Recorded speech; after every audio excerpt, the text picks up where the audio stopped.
మొదటి టిప్, ఇలా ఒక చిన్న బౌల్ని తీసుకొని 2 కర్పూర బిళ్ళలను ఇలా స్మాష్ చేసుకోవాలి. దీంట్లోకి కొద్దిగా మాత్రమే షాంపూను యాడ్ చేయాలండి. మనం తీసుకున్న దాన్ని బట్టి కొన్ని వాటర్ని యాడ్ చేస్తూ ఇలా మిక్స్ చేసుకోవాలి. ఒక కాటన్ క్లాత్ని తీసుకొని ఇప్పుడు ఈ వాటర్ని కొద్దిగా తడిపేసి మన ఇంట్లో ఉండే ఫ్రిడ్జ్ డోర్ని ఇలా నీట్గా క్లీన్ చేసుకున్నాం అనుకోండి, బొద్దింకలు కానీ మన ఇంట్లో ఉండే బ్యాడ్ స్మెల్ అనేది రాకుండా ఎప్పుడు చూసినా కూడా మంచి సువాసన అనేది వస్తుంది.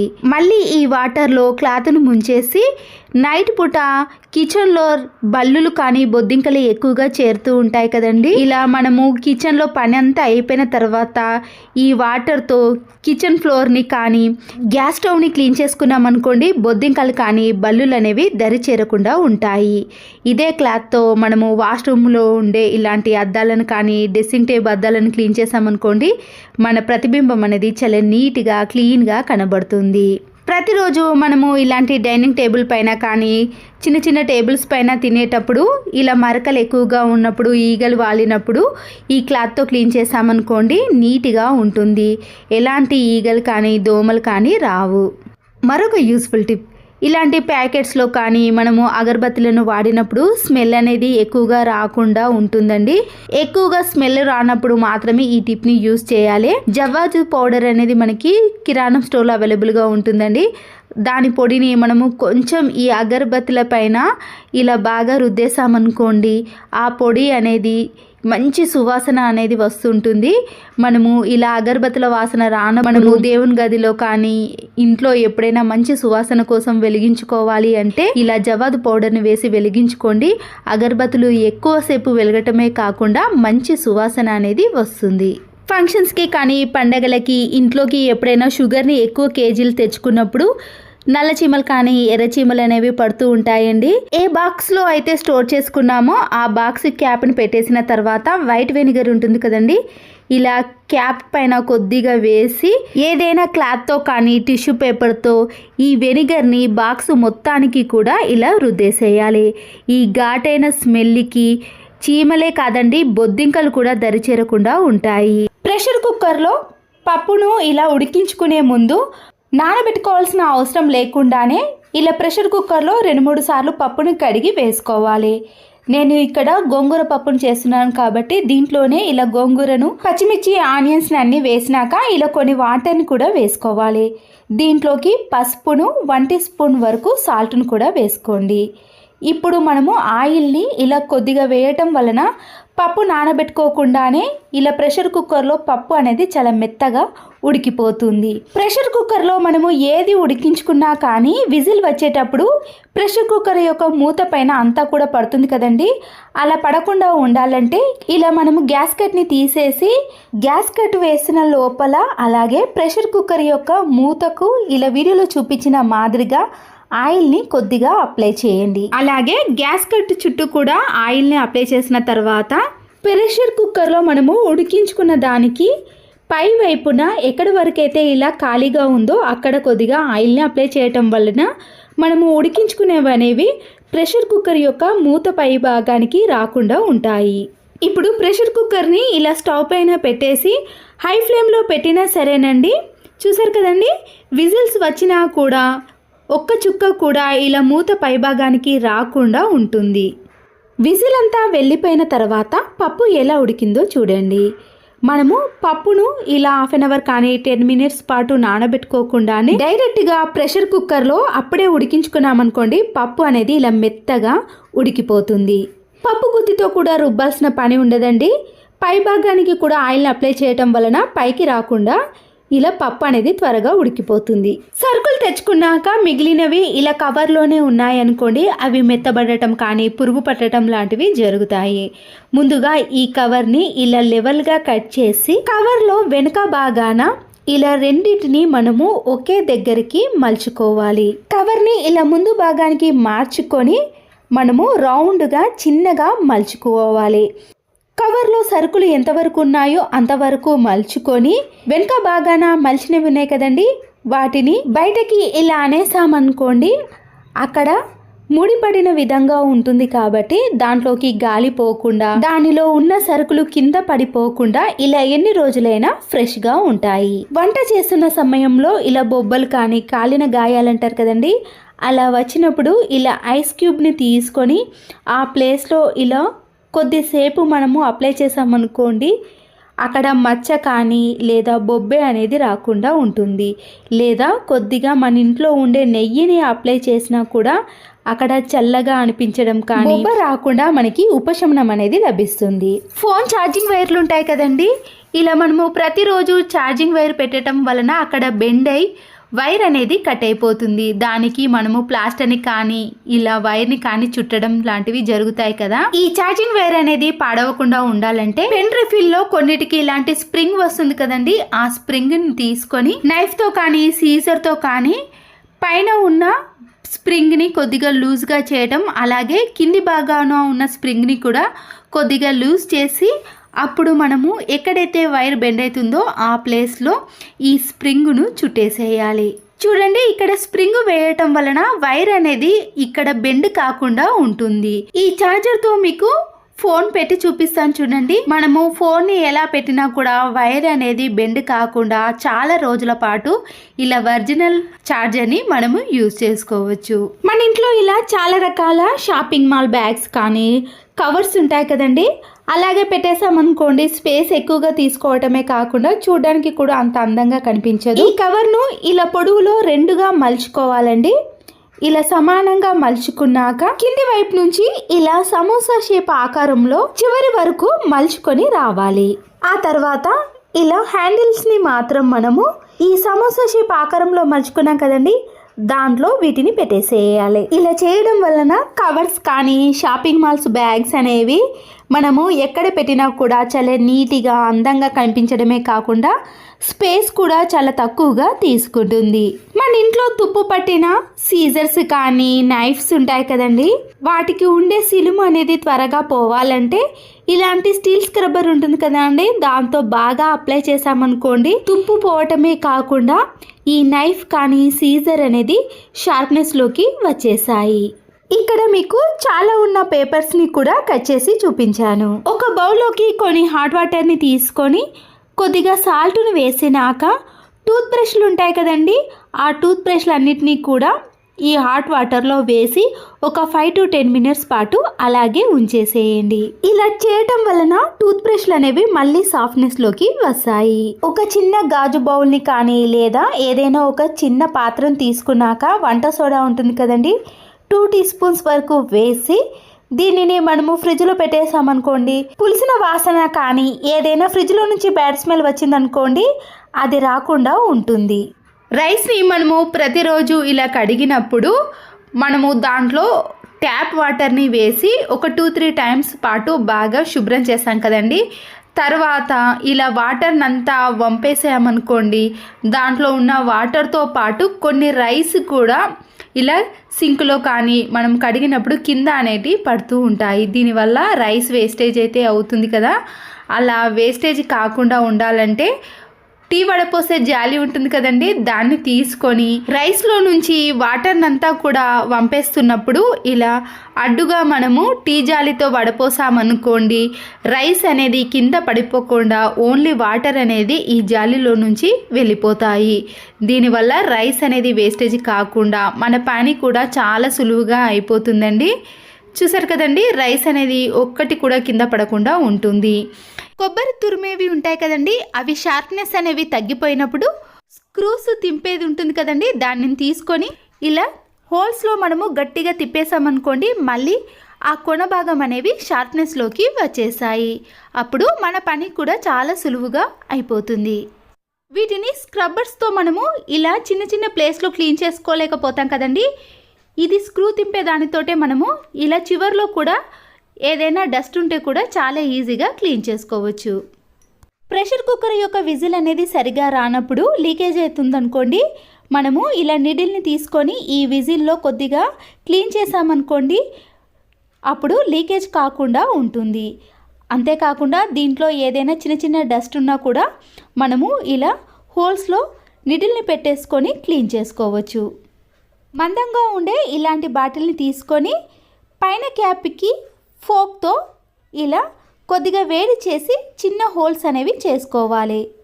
ఆ తర్వాత ఈ క్యాప్ని క్లీన్ చేసుకున్నాక మనము ఈ బాటిల్లో గోధుమ పిండిని వేసుకోవాలండి. ప్రతిసారి చపాతీలు చేసేటప్పుడు గోధుమ పిండి వేయాలన్నప్పుడు ఈ బాటిల్తో ఇలా ఈజీగా వేసుకోవచ్చు. మిక్సీ జార్లో మనము ఏదైనా వేసుకొని రుబ్బుకున్నామనుకోండి, ఈ రబ్బర్ అనేది ఇలా లూజ్గా ఉండటం వలన దాంట్లో ఉండేది బయటకి వచ్చేస్తుంది. మళ్ళీ మనము క్లీన్ చేసుకోవాల్సిన పని కూడా ఏర్పడుతుంది కదండి. ఇలా లూజ్గా ఉన్న దానికి మనము ఒక రబ్బర్ బ్యాండ్ను వేసి ఆ తర్వాత మనము మిక్సీలో ఏదైనా రుబ్బుకున్నామనుకోండి, దాంట్లో నుంచి బయటకి రాకుండా నీట్గా ఉంటుంది. ఇలాంటి ప్లాస్టిక్వి మనకి ఫ్రూట్స్ కానీ ఏవైనా కూరగాయలు కొన్నప్పుడు వస్తాయండి. వీటికి మధ్యలో మనము ఇలా చిన్న హోల్ చేసుకొని టిష్యూ పేపర్లను అందులో పెట్టేసుకోవాలి. ప్రతిసారి టిష్యూ పేపర్ని తీసుకోవాలన్నప్పుడు క్యాప్ని తీసుకోకుండా ఇలా డైరెక్ట్గా ఆ హోల్లో నుంచి తీసేసుకుంటే సరిపోతుంది. నాన్ స్టిక్ ప్యాన్స్కి ఇలాంటి లిడ్ వచ్చిందనుకోండి, ఒక్కొక్కసారి మనం క్లీన్ చేసిన తర్వాత ఈ లిడ్ని ఇలా పెట్టేసామనుకోండి, మన చేతి తలిగి పగిలే అవకాశం అయితే ఉంటుంది. ఇలా మనము క్లీన్ చేసిన తర్వాత లిడ్ని ఈ ప్యాన్కి రివర్స్లో పెట్టేసామనుకోండి, మనము ఎంత కదిపినా కానీ ఈ లిడ్ అనేది కింద పడిపోకుండా ఉంటుంది. చపాతీలు చేసిన తర్వాత హాట్ బాక్స్లో ఇలా పెట్టేసాం కదండి, 2-3 అవర్స్ పాటు మాత్రమే వేడిగా ఉంటాయి. ఆ తర్వాత గట్టి పడతాయి కదా. మనము ఇలాంటి సిల్వర్ ఫాయిల్ పేపర్ని తీసుకొని చపాతీలను దీంట్లో పెట్టేసుకొని ఇలా రోల్గా చుట్టేసినా పర్వాలేదండి. లేదా మనము హాట్ బాక్స్లో ఈ ఫాయిల్ పేపర్ని పెట్టేసి దాంట్లో చపాతీలను పెట్టేసుకున్నాం అనుకోండి, చాలాసేపు వరకు చపాతీలు అనేవి మెత్తగానే ఉంటాయి. లేదా మనము ఎక్కడికైనా బయటకి తీసుకెళ్లాలన్నా కూడా ఇలా ఫాయిల్ పేపర్లో పెట్టి తీసుకెళ్ళండి, చాలా స్మూత్గా మృదువుగా ఉంటాయి. మిక్సీ జార్ను క్లీన్ చేసిన తర్వాత అది ఆరిపోవడానికి చాలా టైం తీసుకుంటుందండి. వెంటనే మనము పొడులు పట్టుకోవాలంటే దాంట్లో పదన అనేది ఉంటుంది. త్వరగా ఆరిపోవాలంటే ఇలా ఒక స్పూన్ని బోర్లించి దానిపైన ఈ మిక్సీ జార్ని అలాగే క్యాప్ని పెట్టేసామనుకోండి, గాలి అనేది త్వరగా వెళ్ళిపోయి అప్పుడు ఈ మిక్సీ జార్ అనేది దాంట్లో ఉండే పదన అనేది పూర్తిగా ఆరిపోతుంది. చపాతీలు చేసుకునేటప్పుడు గోధుమ పిండిని ఇలా ముద్దలాగా తయారు చేసుకుంటాం కదా. తర్వాత దీని నుంచి మనము చిన్న చిన్న బాల్స్ కానీ లేదా పూరీలు చేసేటప్పుడు చిన్న చిన్న బాల్స్ తయారు చేసుకుంటాం కదండి. దానికోసం మనము ఇలా ఒక గ్లాస్ని బోర్లించి దాంట్లో నుంచి కొద్దిగా పిండిని తీసుకొని ఇలా వీడియోలో చూపించిన మాదిరిగా రౌండ్గా తింపేసామనుకోండి, మనకి చిన్న చిన్న బాల్స్ అనేవి ఈజీగా వచ్చేస్తాయి. అప్పుడు మనము చేత్తో కాకుండా ఇలా పిల్లలు చూపించినా కూడా ఈజీ ట్రిక్లో మనము పిల్లలైనా మనమైనా ఇలా బాల్స్ని ఎన్నైనా ఈజీగా చేసుకోవచ్చు. చూసారు కదండి, ఒక గ్లాస్ ఉంటే సరిపోతుంది. మనము ఇలా పిండితో ఏ సైజులో అయినా బాల్స్ని తయారు చేసుకోవచ్చు. ఈ చిన్న సైజు ఆనియన్ని తీసుకొని పైన కింద కొనలు తీసేసిన తర్వాత దానిపై ఉండే పొట్టును కూడా తీసేయాలి. ఇలా పై భాగాన లోతుగా కొద్దిగా కట్ చేసుకోవాలండి. ఇలా నైఫ్తో గట్టిగా అనేసామనుకోండి, కొద్దిగా లోతుగా కట్ అవుతుంది. చూసారు కదండి, ఇలా కట్ చేసిన భాగంలో మనము వేప నూనెను కానీ దీపారాధనకు యూజ్ చేసే ఆయిల్ని ఇందులో కొద్దిగా వేసుకున్నాక వత్తిని వేసి ఇలా వెలిగించుకోవాలి. ఇలా వెలిగించుకున్న దాన్ని మన బెడ్రూమ్లో దోమలు ఎక్కువగా తిరుగుతున్న ప్లేస్లో కానీ నుసి పురుగులు చిన్న చిన్న పురుగులు తిరుగుతుంటాయి కదండి, అలాంటి ప్లేస్లో పెట్టేసామనుకోండి, ఈ ఘాటైన వాసనకు దోమలు కానీ చిన్న చిన్న పురుగులు అనేవి దరిచేరకుండా ఉంటాయి. చిన్న చిన్న నాప్కిన్స్ ఉంటాయి కదండి, మనము బయటకి ఎక్కడికైనా వెళ్ళినప్పుడు ఫంక్షన్స్కి వెళ్ళినప్పుడు ఇలాంటి వాటిని చేతిలో పట్టుకొని తీసుకెళ్తాము, కానీ తర్వాత ఎక్కడనో మర్చిపోతాము. పిల్లలైనా అలాగే చేస్తారు కదండి. అలా పడిపోకుండా ఉండాలంటే ఇలా ఒక పిన్నిస్ని తీసుకొని మన బ్యాంగిల్కి వేసుకోవాలి. ఇలా చేయడం వలన ఇలాంటి నాప్కిన్ అనేది ఎక్కడ పడిపోదండి. మనము మర్చిపోయినా కూడా మన బ్యాంగిల్కే ఇలా జాయింట్ అయి ఉంటుంది. కాబట్టి పిల్లలకి ఎక్కడైనా ఇచ్చినప్పుడు కూడా ఈ టిప్ని ఫాలో అయ్యారనుకోండి, పిల్లలకి కూడా చాలా ఈజీగా ఉంటుంది. చూసారు కదండి, మనకి ఇలా చేతిలో పట్టుకున్నా కూడా ఈ పిన్నిస్ పెట్టినట్టు కూడా అనిపించదు. పిల్లలకు ప్రతిసారి ఇచ్చినప్పుడు ఈ టిప్ని ఫాలో అవ్వండి. ప్లాస్టిక్ వాటికి ఇలాంటి స్టిక్కర్ వస్తాయి కదండి, మనము స్టీల్ వాటికి ఏమైనా స్టిక్కర్స్ వస్తే కొద్దిగా వేడి చేసామనుకోండి, ఆ స్టిక్కర్ అనేది ఈజీగా వచ్చేస్తుంది. ఈ ప్లాస్టిక్ వాటికి పైన ఉన్న స్టిక్కర్ని తీసేయాలంటే కొద్దిగా వంట నూనెను వేసి ఇలా 2-3 టైమ్స్ పాటు బాగా అప్లై చేయాలి. ఇలా చేయడం వలన దానిపై ఉండే స్టిక్కర్ అనేది చాలా ఈజీగా వచ్చేస్తుంది. ఇలా చేయడం వల్ల ఆ స్టిక్కర్ యొక్క మరక కూడా మీకు అసలుకే కనిపించదు. ఇలాంటి హ్యాండ్ బ్యాగ్స్ లో మనము డబ్బులు కానీ ఏవైనా ఇంపార్టెంట్ పెట్టి తీసుకెళ్ళినప్పుడు పిల్లలకు అలాగే ఇచ్చిన సేఫ్టీగా ఉండాలంటే ఇలాంటి జిప్లు ఎవరు తీయకుండా ఉండాలంటే ఇలా లాక్ వేసామనుకోండి, బయటకి తీసుకెళ్ళినప్పుడు సేఫ్టీగా ఉండటమే కాకుండా జిప్స్ ఏవైనా లూజ్గా ఉన్నా కూడా అవి రాకుండా ఇలా చాలా సేఫ్టీగా ఉంటాయి. బిర్యానీ బాక్సులపై ఉండే క్యాప్ ఉంటుంది కదండి, దానిని ఇలా కొద్దిగా నైఫ్తో వేడి చేసి ఈ చివరి కొన భాగాన్ని ఇలా రౌండ్గా కట్ చేసుకోవాలి. ఇలా కట్ చేసుకున్న పై భాగాన్ని తీసేసి ఈ రౌండ్ దానికి మనము బట్టల క్లిప్పులను అన్నిటినీ కూడా పెట్టుకోవచ్చు. ప్రతిసారి ఈ బట్టల క్లిప్పులను మనము కవర్లో కానీ ప్లాస్టిక్ బాక్స్లో వేసుకొని మనము బట్టలకు పెట్టుకోవడం కంటే ఇలా బిర్యానీ బాక్స్ని కట్ చేసి అన్నిటినీ కూడా మనము ఈ బాక్స్కు పెట్టేసుకున్నాం అనుకోండి, వీటిని ప్రత్యేకంగా మనము బకెట్లో కానీ బాక్స్ని కానీ తీసుకెళ్ళడం కంటే ఇలా డైరెక్ట్గా మనము హ్యాండ్కి వేసుకొని ఒక చేతిలో బకెట్లో పట్టుకొని వెళ్తే ఈ బట్టల క్లిప్లు అనేవి ఎక్కడ పడిపోతాయో అనే భయం లేకుండా మనము డైరెక్ట్గానే తీసుకెళ్ళవచ్చు. మళ్ళీ బట్టలకు పెట్టేసిన తర్వాత ఈ క్లిప్పులన్నిటినీ కూడా దీనికి పెట్టుకుంటే నీట్గా ఉంటాయి. నిడిల్లో దారాన్ని ఎక్కించాలంటే ఈజీగానే ఎక్కిస్తాం, కానీ ఇలా 4-5 వరుసలు ఎక్కించాలంటే చాలా ఇబ్బందిగా అనిపిస్తుంది.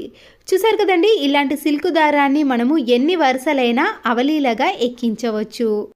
ఇలా సిల్క్ దారాన్ని 4-5 వరుసలైనా సరేనండి ఈజీగా ఎక్కించాలి అంటే ఈ టిప్ అయితే ఫాలో అవ్వండి.